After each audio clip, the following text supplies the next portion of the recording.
In non-relativistic or special relativistic physics, the laws that control the dynamics of a system belong to two different kinds or classes. On the one hand, you have laws which tell you what the force fields are in terms of some sources. Let me call these laws of interactions. If you want, and they tell you how some fields are, the values of these fields, as functions of some sources of the fields. However, from this set of laws, you cannot find or derive what would be the motion of a particle that couples to this field phi. For instance, laws of this kind are the Maxwell laws. They tell you what the electric and magnetic field are if you know the positions of the charges, the currents, and so on. But you cannot find from those laws what is the back reaction, how these charges interact with the force fields that they produce. This information comes from a second set of laws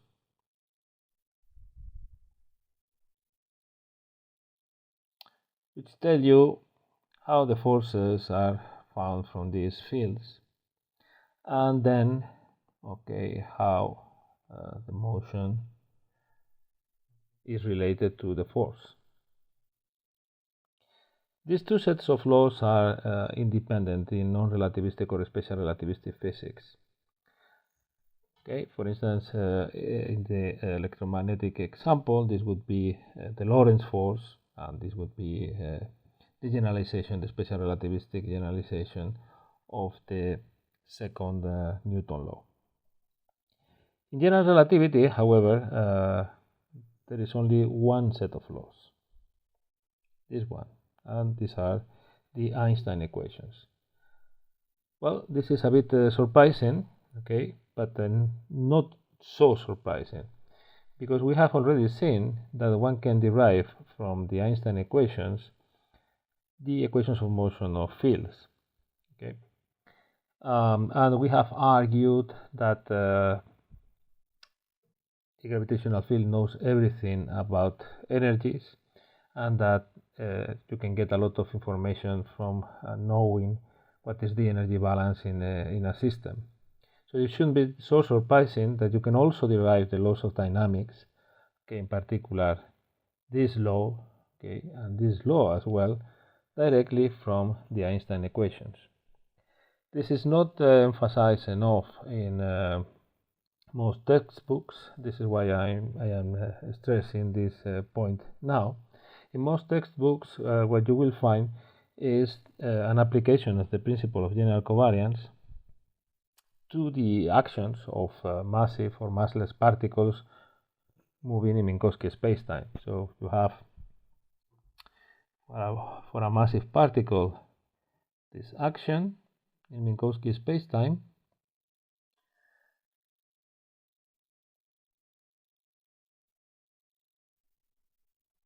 where remind you that this is the derivative of x mu with respect to the evolution parameter psi, which in principle is arbitrary, and a straightforward application of the principle of general covariance tells you that you just have to replace this eta mu nu by the metric field g mu nu to find what are the laws of motion of a particle in some gravitational background described by g mu nu. For a massless particle, you have this action that contains an additional variable e, which has this form.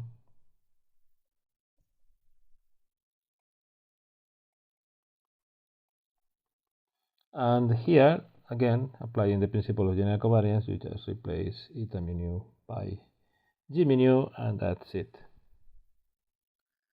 We are going to find the equations of motion that follow from this now. But what I want to advance is that you can find these actions or the equivalent equations of motion directly from the Einstein equation. So they are really not independent. And this is really one of the most important points about general relativity. Well, I think it is, in a sense, it is surprising. On the other hand, it is, well, it's a wonderful thing. And you can say that general relativity unifies these two apparently independent aspects of physics. Okay, so let's consider first the equations of motion of the massive particle, and this is going to be easy because we have already done this several times.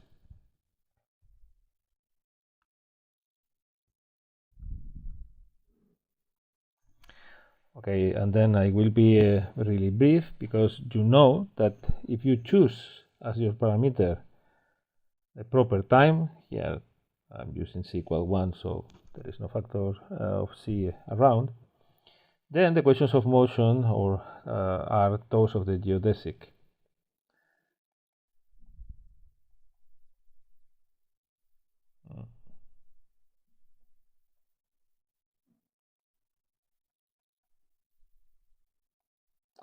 Well, we just said that now x dot mu in this equation is this. Well, it makes sense to we said that it makes sense to define this as the proper acceleration of the particle. So for this is a free particle moving in a gravitational field. It is free in the sense of free falling. It is subject to the laws of gravity, but there is no other interaction. If there was another interaction, it would appear here, and this would not be zero. Okay, and this is basically one of the basic things that you have to know.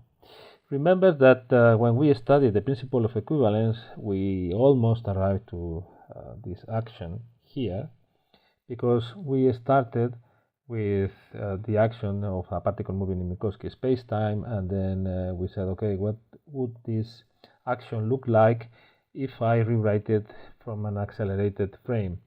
Then in an accelerated frame, the Minkowski metric was modified and was approximately given by another metric g mu nu that contained the something similar to a gravitational potential. And the equivalence principle tells you that it is not just similar, but it is completely equivalent. And we argued that probably in a completely general gravitational field, you would have to replace eta mu nu by g mu nu. Also, when we studied the equations of motion of a particle moving in Minkowski spacetime, and we tried to describe that motion in an accelerated frame, we almost arrived to this form. Okay, so what we are doing is just rederiving things that the principle of equivalence was telling us that should be true. Okay, and remember that you have this condition. Okay.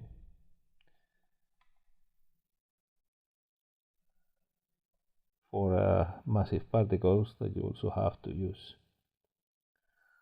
Okay.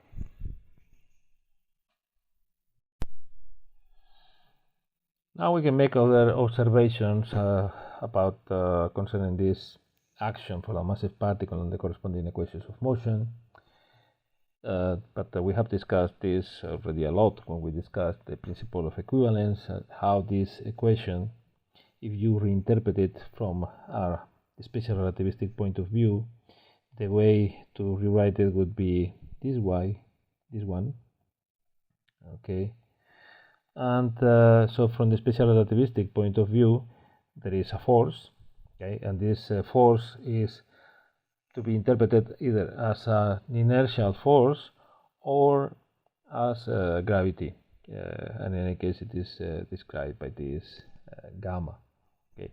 However, from the really general relativistic point of view, force disappears. Okay.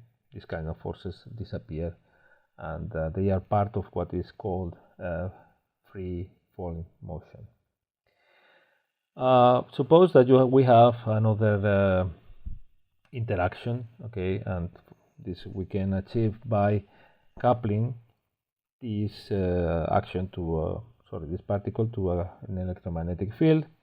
This would mean that we add a term minus q divided by c the psi a mu x dot mu to the above action, and a mu is just the Maxwell field. When you compute the variation of the action with respect to x mu, okay, and after replacing psi by tau, okay, if you replace psi by tau before, you cannot vary the action because because you have this condition automatically enforced, and then the action is basically nothing. Okay, so first you vary, then you replace psi by tau, and the equations of motion take this form.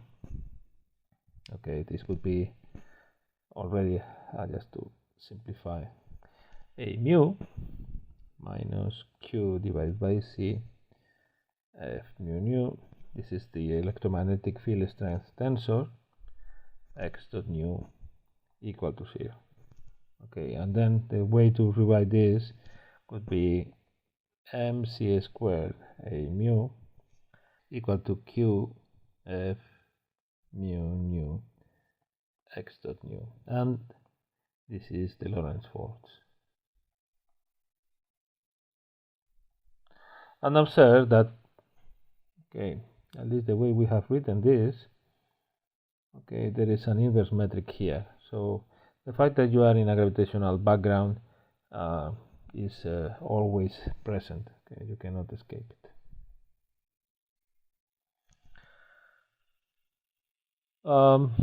Another point to be remarked is that there are other equivalent forms for this equation also in the general relativistic case. You just take the alternative forms that we studied in the special relativistic case and applies the principle of general covariance. For instance, adding this auxiliary field E, you have this equivalent action. I've already replaced eta by g mu nu.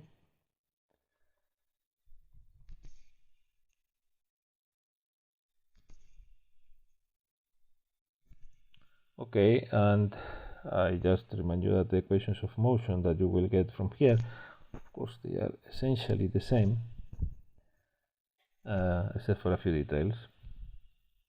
So when you vary with respect to E, okay, this is the important or the new thing, to get minus E minus 2 g mu nu x dot mu x dot nu plus m squared c squared, or if you solve for this, so this is equal to 0, then E is equal to the square root of g mu nu x dot mu x dot nu divided by mc.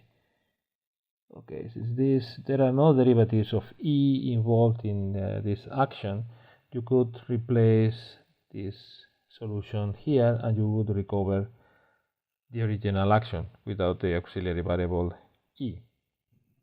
But the advantage of this equation is that, of course, you can take m going to 0, and this is how we found the action for the massless particle in the first place. Another possibility is to set E equal to 1 by choosing psi in the appropriate way. If you remember how the variable E has to transform when we reparameterize the world line, it is always possible to find a new psi such that the new E is equal to 1. Then it disappears, okay, and you find this equation, which is no longer invariant under reparameterizations because you have used the freedom that you have to reparameterize to set E equal to 1. and you get this equivalent action. Well, it is equivalent up to a point. Okay, you get similar equations of motion, but you have to enforce the constraint, the mass shell constraint, because you don't get it from here. Okay, but it is simpler if you want, as a simpler way of getting the geodesic equation without having to calculate independently the Christoffel symbols.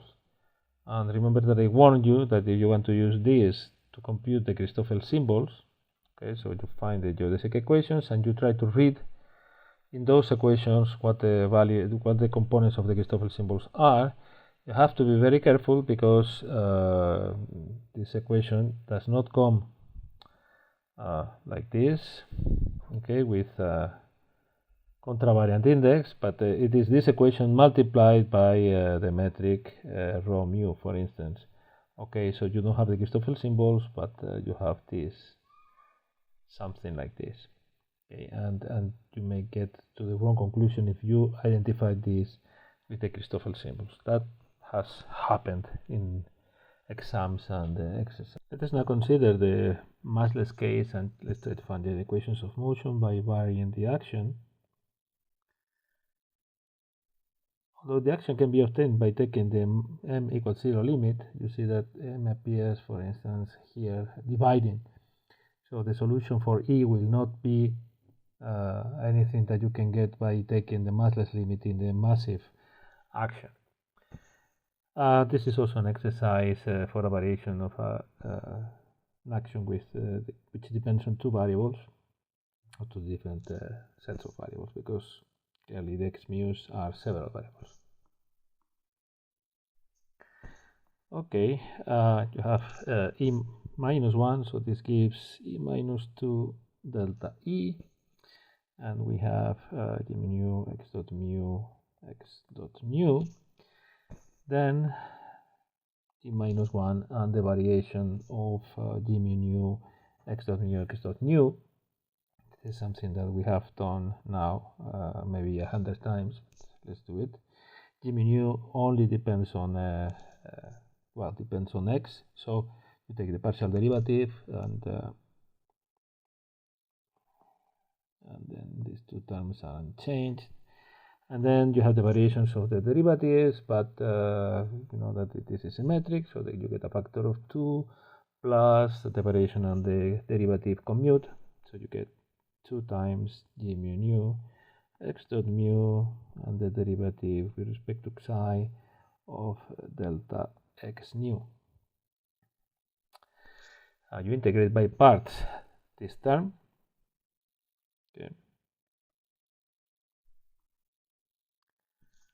The first term stays as it is minus E minus 2 g mu nu x dot nu delta E.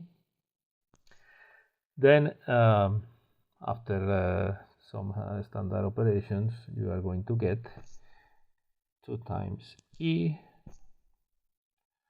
minus 1 over E d psi g mu nu x dot mu divided by E plus a half of partial nu g mu rho x dot mu divided by E x dot rho divided by E, and all this multiplied by delta x nu.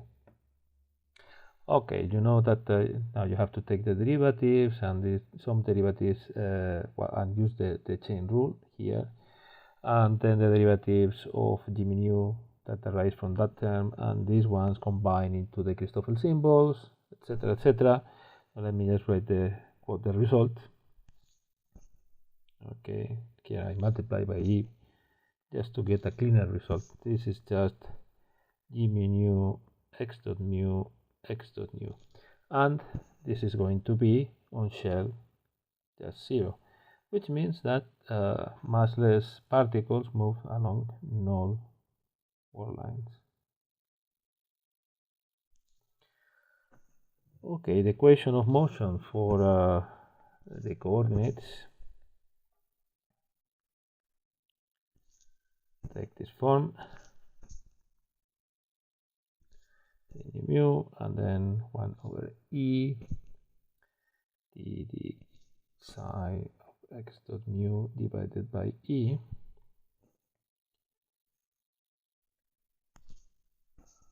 plus gamma rho sigma mu x dot rho divided by e x dot sigma divided by e, and this is equal to 0. Okay, if I take this as it is, and I take the derivative of, and I split this derivative into a second derivative of x mu, so x double dot mu, and derivatives of e, what I will get is this equation of the autoparallel curve with a right-hand side, which corresponds to a parametrization, which is not the affine parametrization of the geodesic or of the autoparallel curve. Okay, but it is still really a geodesic and an autoparallel curve. Okay, both things coincide because this is the Levi-Civita connection. What you get here is automatically in the variation of the action, it's the Christoffel symbols. So the Christoffel symbols are the components of the Levi-Civita connection, and autoparallel curves and geodesics are the same thing. And here we have it written in some parametrization in which you have this factor e. You put it to the other side and you get this form that we wrote. But if you set e equal to 1, which would be the preferred parametrization, okay, it would be you would call this the parameter that does such a thing the affine parameter. Then the equation that you get after multiplying by the inverse metric is the standard geodesic equation.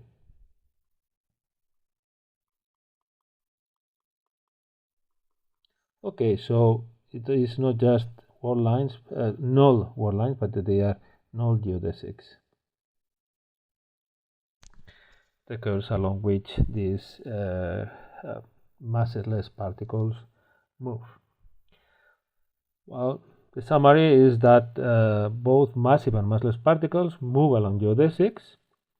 Okay, you can use these actions and which follow from the simplest application of the principle of general covariance or minimal coupling, and the difference between one case and the other, assuming that you have parameterized both cases. In one case you are using the affine parameter, which rents e equal to 1 and brings the geodesic form into this form, the geodesic equation into this form. And assuming also that you are using the proper time, so you get exactly the same equation for the geodesic. The only difference between both is this mass share condition, okay, which in one case tells you that among the possible geodesics, you have to select those which are null, and in the other case, you have to select those which are time-like.